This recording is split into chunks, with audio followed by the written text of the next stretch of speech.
Hey guys, Dylan with the Random Firearm. It's been a while, but I have for you another firearms basics video. With what's going on right now, we have a lot of new gun owners in the United States. So I'm going to give you a basics terms video right now, talking about something that you might hear quite a bit and not really know what's going on. And that would be double and single stack magazines. Now for all you firearm experts who might have come across this video, let's just remember that we all had to start at some point. Some of us were little kids, others are adults that are brand new to the firearm world because of everything happening. So, this is a firearm. This is a magazine. When we're talking about double or single stack magazines, we're talking about the size of this magazine and if the bullets are next to each other or in a single stack. Now, when talking about double or single stack magazines, the explanation or the definition of what they are is actually pretty simple. One has a single stack of bullets, one has a double stack of bullets. Bullets side by side or bullets right on top of each other. So what does that mean? What are the drawbacks and what are the benefits of each? Well, really the only drawbacks are what you consider drawbacks and the only upsides are what you consider upsides. Sounds a little confusing, right? Well, it really comes down to three major categories, and that's comfort, if you're going to carry it, which also talks about weight, capacity, which you usually want the highest amount possible, and legalities. Generally, when you carry a firearm, you want the highest capacity possible. And to do that with a single stack magazine really limits you. For example, a 1911, a classic single stack magazine design, 45 caliber generally, and you get standard 7 or 8 rounds. That's not much. But a firearm of the same size and say 9mm with a double stack magazine, you can get 17. That's a substantial difference. Now granted, that's a smaller bullet, we're not really getting into that. But with a double stack magazine, the magazine is going to be wider and you could hold more bullets. Now it really doesn't mean one is better than the other. There is a benefit to having a double stack magazine and that's extra capacity. But your downfall will be size. For some people, I have huge hands so it doesn't matter, but for some people who have smaller hands, getting your hand around the frame of a double stack magazine might just be a little bit harder to attain. Also, you're going to have extra weight on top of it and it's going to be harder to conceal in most cases.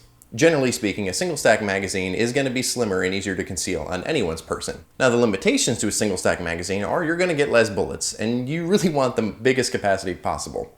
Now in terms of reliability, in modern magazine designs, there's really no difference between double and single stack magazines. In some cases you might have an issue with both. It depends if you get a cheaper magazine or a more expensive magazine.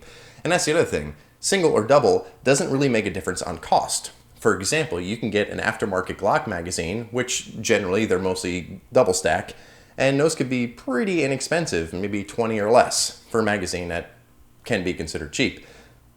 But if you're getting a Walther PK 380 magazine, which is a single stack 380 magazine, well, you're probably looking at around $40 for an actual Walther one. So price and single and double stack really are not a correlation. Now, I'm 6'2", and I have big hands. So for me, concealability and gripping around a firearm with a double stack magazine is no issue, so I would pick double stack all day long. However, single stack is something to consider if you again, have smaller hands or maybe can't really conceal a bulky firearm such as, well, anything double stacked.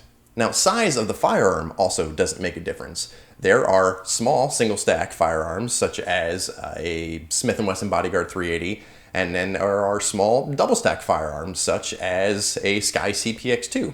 Now there are also large single stack firearms such as any 1911, and then there are large double stack firearms such as a Glock 17 or a Smith & Wesson M&P 9. So those are the main differences between a single and double stack magazine. One has bullets stacked side by side to each other that feed up to a single point, and one is single that is right on top of each other and feeds to a single point.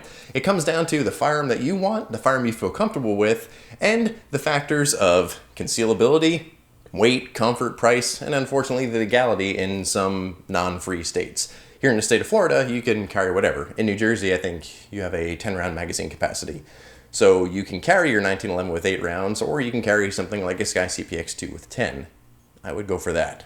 Again, you want the highest capacity possible because in a self-defense situation, which you can't do in New Jersey anyway, but a self-defense situation, you're going to want the extra rounds. You know, the old saying is, well, I have a 45 so I don't have to shoot twice. Well, if you miss, you're going to want to. And you have 8 rounds with a 1911 versus 10 with a CPX2 or 17 with a Beretta or a Glock or a Smith & Wesson.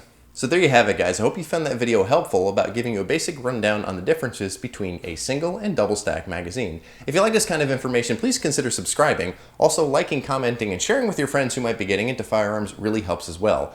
All that is tremendous for me because YouTube really doesn't like this kind of content, so if you show YouTube that it is good stuff, then so much the better for me.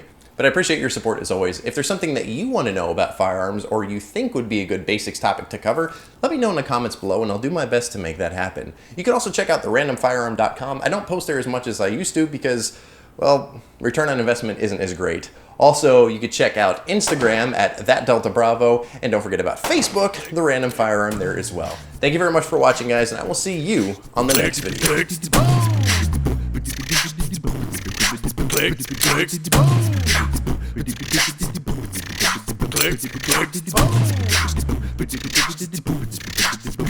Click.